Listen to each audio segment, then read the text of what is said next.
Lakers fans, remember exactly how this story was supposed to end months ago. Kevin O'Connor reported the Warriors were pursuing Anthony Davis specifically as part of a package deal to reunite him with LeBron James alongside Steph Curry. Draymond Green even declined his own player option to help make the cap math work. That was the plan, and then it collapsed. Sam Amick reported the reunion died on the vine, and Wizards GM Will Dawkins said flatly the team was very against trading Davis anywhere. That was the official ending, locked in Washington permanently. And at 1:06 this afternoon, Shams Charania told the entire basketball world that ending was wrong. Anthony Davis has been traded from the Washington Wizards to the Los Angeles Lakers. Before you scroll off, I'll tell you the specific reason Shams gave for why Washington reversed a position they'd publicly defended for months, and what Luka Doncic posted minutes later referencing real shared history between these two. Here's how it went down. Shams delivers on a live cut-in. I want to explain why this happened after Washington so firmly denied it. My understanding is that once Davis became extension eligible in August, Washington's front office privately began questioning whether committing 4 more years to a player who has now missed an entire season with Washington, dating back to the hand injury before the trade even happened, actually made sense given Trae Young's own recovery timeline. Once Pelinka called with an offer built around draft compensation, Washington moved. Read that back. This is Shams explaining the internal reality behind the public denial. And minutes later, Luka posted, AD helped get us to the finals in Dallas. Full circle now, different team, same goal. That's Luka referencing real, documented shared playoff history. Now the whiplash. Dawkins said very against trading him. Why the reversal? Here's the honest answer. Public denials reflect a team's stance at that specific moment, not a permanent position once the calculus genuinely changes.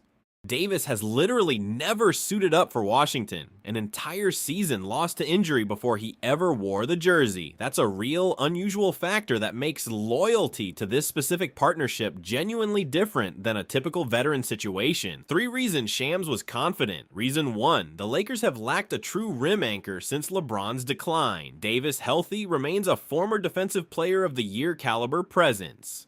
Reason 2, Redick's system wants two-way bigs who protect the paint and space the floor. Exactly Davis's profile. Talk to me in the comments. Does Davis never having played a single game for his current team make this trade feel more or less risky to you? Go. Reason 3, the extension eligibility timing itself. Read that back. Washington's hesitation crystallized exactly when real money had to be committed, which is precisely when public positions quietly change. Now the skeptic. Stephen A. Smith. This man hasn't played 1 game in over a year. You're betting real assets on a health question mark nobody has actual recent data on. Legitimate. But here's the counter. This uses draft capital and expiring salary, not core rotation pieces. The downside is limited. The upside, a proven two-way anchor reuniting with a QB he's already won playoff success with, is real. Here's the human weight. Davis helped deliver Luka to the 2024 finals in Dallas before circumstance split them apart. This reunites something that shouldn't have ended, but the honest risk, an extensive real injury history across multiple body parts doesn't disappear because of a compelling story. Let's talk about Trae Young's own situation, because it matters. Young hasn't played since December with knee and quad issues. Washington was managing 2 significant injury situations simultaneously, and moving one for real value while keeping the other makes real roster sense. Young himself just signed a 4-year, $212 million extension with Washington this summer, which tells you exactly where this front office's actual long-term commitment lies now that real money has been spent. Davis, extension eligible but not yet extended, was always the more movable of the 2 decorated, oft-injured stars Washington acquired last season, regardless of the public very against it messaging. Let's actually walk through the fuller context of how strange this entire Davis situation in Washington has genuinely been. He was acquired in an 8-player blockbuster back in February, a deal built specifically to maximize Dallas's flexibility around rookie Cooper Flagg.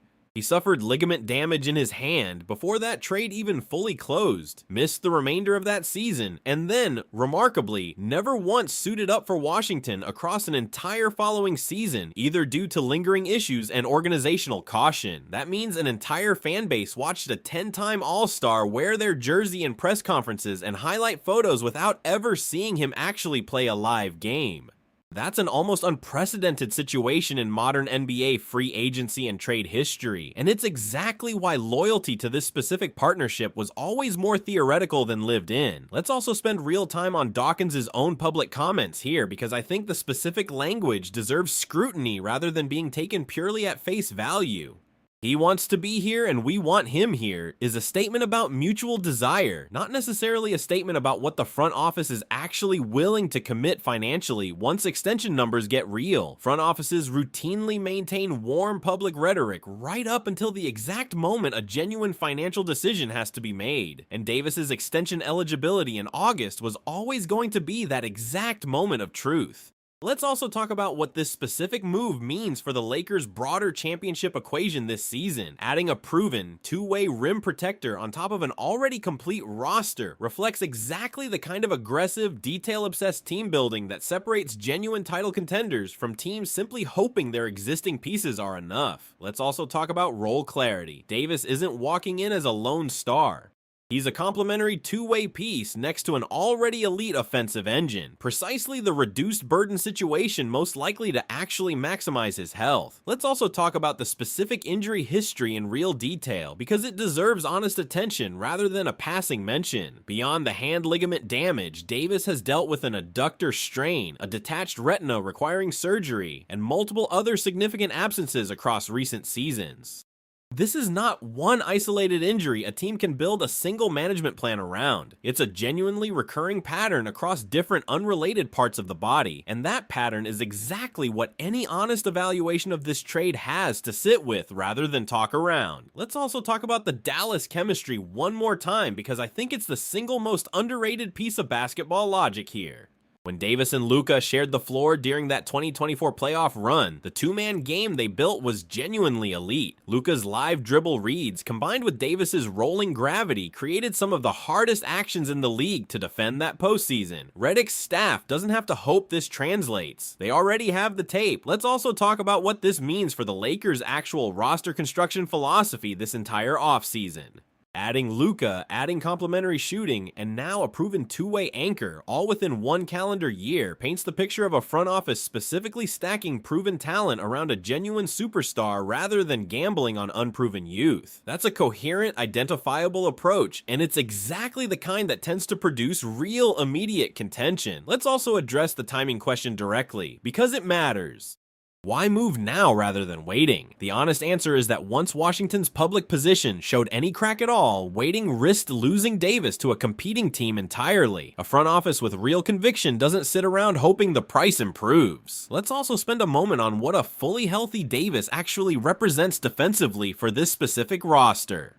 Redick's coaching staff has repeatedly discussed wanting a big who can both anchor the paint and space the floor enough to keep driving lanes open for Luka. Davis, unlike a purely rim-running center, gives Redick exactly that two-way profile. Verticality and shot-blocking instincts on one end, real mid-range shooting touch on the other. Precisely the archetype this roster has lacked at the 5 since LeBron's physical decline in recent seasons.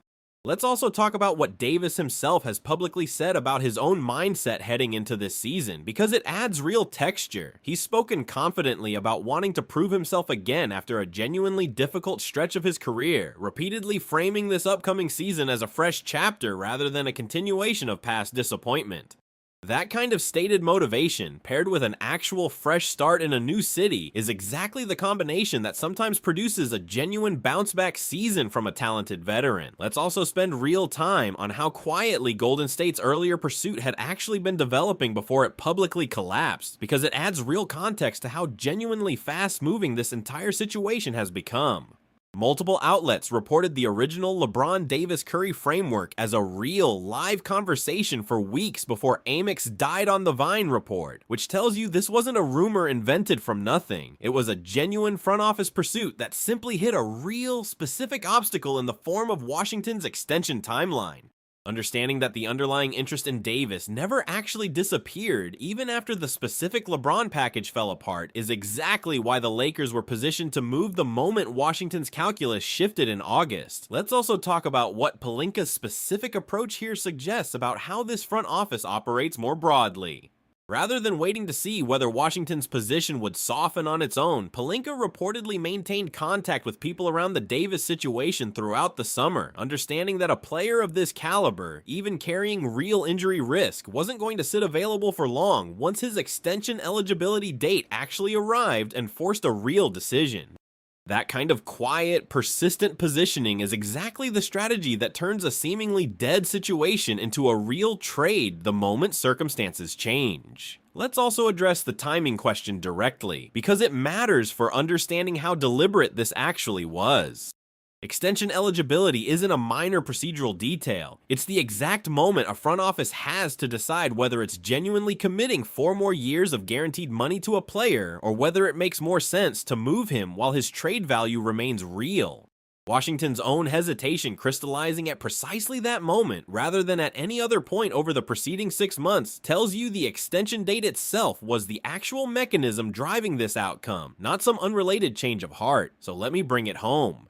Davis to the Lakers matters because he fills a real rim protection gap, because his history with Luka is proven not theoretical, and because Shams' specific explanation of Washington's internal extension hesitation confirms real sourcing. Luka's own reaction is the receipt. Now here's what I'm watching next. Hit subscribe. If Davis lands in LA, the next question is what Washington actually received, and how Trae Young's recovery timeline shapes their own rebuild from here. I've got a read on it that will surprise you. For now, comments, likes, subscribe. Lakers fans, he never played a game for Washington. Now we know why. Wild Autumn.